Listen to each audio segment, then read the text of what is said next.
Kalemljenje je jedna od najvažnijih tehnika u uzgoju voćaka, omogućavajući spajanje poželjne sorte sa podlogom kako bi se dobile kvalitetne i otporne biljke.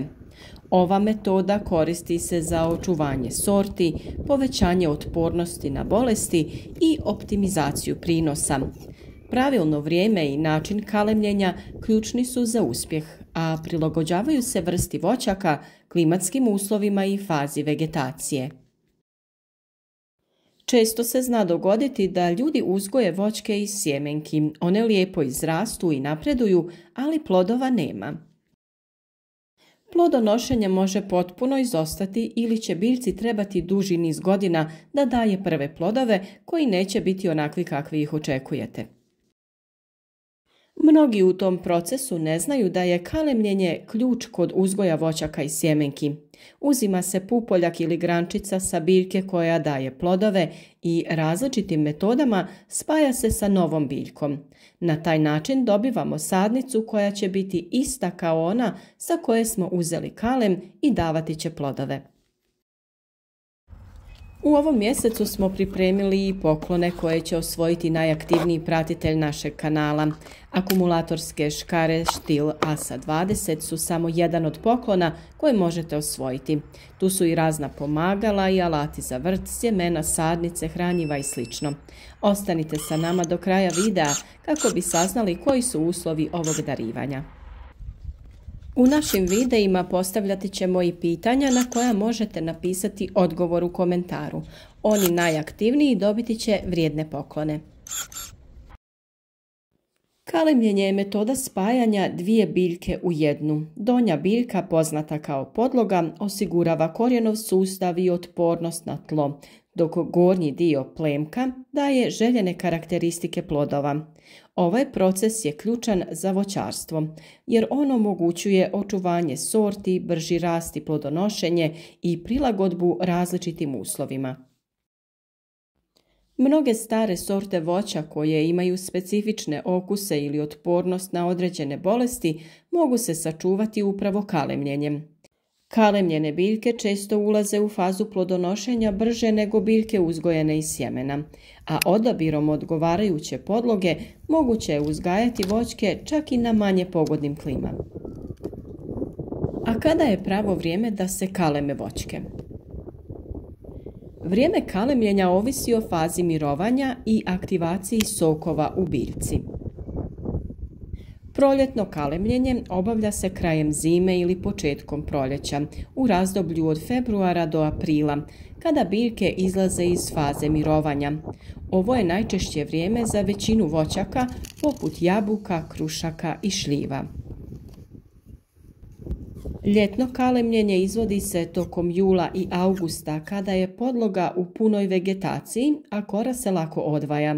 Ovo je idealno vrijeme za kalemljenje breskve, marelice i citrusa. Jesensko kalemljenje, manje uobičajeno, provodi se u septembru i oktobru, ali je pogodnije za regije sa blagom klimom. A tu je i zimsko kalemljenje koje se izvodi u zatvorenim kontroliranim prostorima kada miruju biljke od decembra do februara, što je praktično za vinovu lozu i masline. Kalemljenje različitih voćnih vrsta obavlja se u različito vrijeme. Jabuke i kruške. Ove voćke najčešće se kaleme u proljeće od februara do aprila ili tokom zime od decembra do februara, metodom kopulacije ili na procjep. Podloge poput divlje jabuke ili kruške osiguravaju jak korijenov sustav i otpornost na nepovoljne uslove. Šljive, breskve i marelice.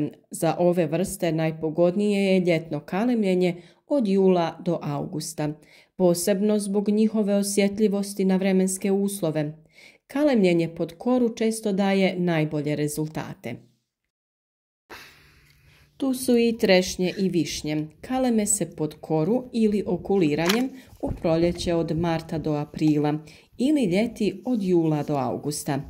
Preciznost je ključna zbog njihove osjetljivosti na spoj između plemke i podloge. Kada se radi o orahu i lješnjaku, kasno proljeće od maja do juna najbolji je trenutak za njihovo kalemljenje, kada je intenzivan protok sokova. Orah se često kalemi na procjep, ali zahtjeva više pažnje zbog sporog spajanja. A tu su i citrusi. Limun, naranđa i mandarina obično se kaleme ljeti od jula do augusta okuliranjem, koristeći podloge otporne na bolesti. Ovaj proces zahtjeva dovoljno topline i vlažnosti. Ne smijemo zaboraviti i masline i vinovu lozu. Masline se kaleme u proljeće od marta do aprila ili u ranu jesen, septembar-oktobar, dok se vinova loza najčešće kalemi zimi od decembra do februara u kontroliranim uslovima. Obje vrste zahtijevaju visoku preciznost i njegu nakon kalemljenja. Postoje različite tehnike kalemljenja. Prvo je kalemljenje pod koru. Ova tehnika koristi se za deblje podloge. Plemka se umetne ispod kore podloge, a cijeli spoj se omota trakom i premaže kalemarskim voskom. Drugi način je na procjep, pogodna za podloge srednje debljine. Podloga se prereže, a plemka se umetne u rascijep. Treći način je okuliranje, najčešće korištena metoda, osobito ljeti. Pupoljak plemke se umetne ispod kore podloge. A četvrto je engleski spoj, koristi se kod tanjih podloga i plemki, gdje su rezovi nagnuti i omogućuju bolje srastanje. Mi smo isprobali i kalemljenje na klicu, pa neka današnje pitanje bude o kojoj biljci se tu radilo. U prvom dijelu videa smo to slikovno i prikazali, pa se nadamo da će odgovor biti lagan. Pišite nam u komentarima i povećajte šansu da osvojite neki od poklona.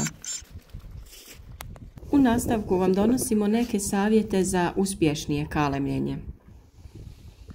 Prvo je odabir podloge i plemke. Podloga mora biti kompatibilna sa plemkom i prilagođena tlu. Plemka se bira sa provjerenih i zdravih biljaka. Drugo je čistoća i sterilnost. Svi alati za kalemljenje moraju biti sterilni kako bi se spriječile infekcije. Treće je pravilno spajanje kambija. Kambijalni slojevi podloge i plemke moraju se poklapati za uspješno srastanje. Četvrto je zaštita spoja. Mjesto kalemljenja treba premazati voskom ili omotati trakom kako bi se spriječilo isušivanje. I peto je njega nakon kalemljenja. Redovito provjeravajte stanje kalemljenih biljaka i uklanjajte izbojke koji se pojavljuju ispod tog spoja. Nakon što je kalemljenje obavljeno, ključno je pružiti odgovarajuću njegu kako bi biljka preživjela i uspješno nastavila rasti. Važna je zaštita spoja. Kalemarski vosak ili traka trebaju osigurati da spoj ostane zaštićen od isušivanja i bolesti. Važno je i zalijevanje. Osigurajte dovoljno vlage, ali izbjegavajte prekomjerno zalijevanje koje može uzrokovati truljenje korijena. Također je važna i prihrana. Nakon što se biljka počne aktivno razvijati, preporučuje se upotreba gnojiva bogatog fosforom i kalijem, što potiče razvoj korijena i cvjetanje. Prihrana je ključni element uspješnog voćarstva. Kod kalemljenih biljaka pravilna ishrana može značajno povećati stopu uspjeha kalemljenja i ubrzati razvoj. Proljetna prihrana primjenjuju se gnojiva bogata dušikom, na primjer urea, kako bi se potaknuo rast mladice. Kod ljetne prihrane koriste se fosforna i kalijeva gnojiva koja pomažu u jačanju biljke i pripremi za plodonošenje. A kod jesenske prihrane organska gnojiva poput stajnjaka ili komposta obnavljaju iscrpljeno tlo i pripremaju biljku za zimski odmor. Zaštita biljaka od bolesti i štetnika ključna je za uspjeh kalemljenja. Neke od najvažnijih mjera uključuju prevenciju gljivičnih oboljenja. Nakon kalemljenja koristite zaštitna sredstva kako biste spriječili razvoj gljivica na spoju. Važna je i zaštita od štetnika. Mladi kalemovi su često meta lisnih uši i drugih štetnika. Primjena prirodnih preparata može pomoći u sprječavanju pojave štetnika. A vrlo je važna i zaštita od mraza. Posebno kod proljetnog kalemljenja potrebno je osigurati da biljke nisu izložene kasnim mrazevima. Kalemljenje voćaka zahtjeva strpljenje, znanje i preciznost. U kombinaciji sa pravilnom prihranom, zaštitom i njegom, ova tehnika može značajno unaprijediti kvalitetu i kvantitetu uroda.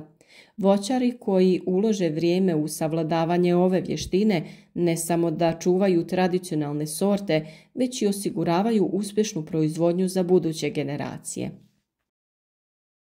Kalemljenje je ključni postupak za uzgoj voćaka sa visokim prinosima, boljom kvalitetom i otpornosti na bolesti. Pravilno izvedeno omogućuje očuvanje omiljenih sorti voća i unapređenje voćnjaka. Prilagodite vrijeme i tehniku kalemljenja vrsti voća i uslovima, te pažljivo njegujte biljku za postizanje najboljih rezultata. S praksom i strpljenjem ova vještina postaje nezaobilazan alat svakog voćara. A sada ono što smo na početku obećali, za naše drage pratitelje spremamo i vrijedne darove. Svi oni koji redovno prate naš rad i podržavaju nas imaju šansu da na kraju svakog mjeseca osvoje nešto vrijedno. Ono što je potrebno jeste da nam se javite u komentar, podijelite vaše iskustvo, napišete nešto vezano za temu. Pogledajte naš video u cijelosti i podržite ga sa lajkom. Mi ćemo odabrati najaktivnije pratitelje koji će na kraju januara dobiti iznenađenje. Tu su akumulatorske škare Stihl ASA 20 te mnoštvo dodatnih poklona koji će vam odlično služiti u radu u vrtu i voćnjaku. Alati, presadnice, sjemena i druga iznenađenja. Okušajte sreću, spojite ugodno sa korisnim, uz kvalitetne savjete, osvojite i poklone.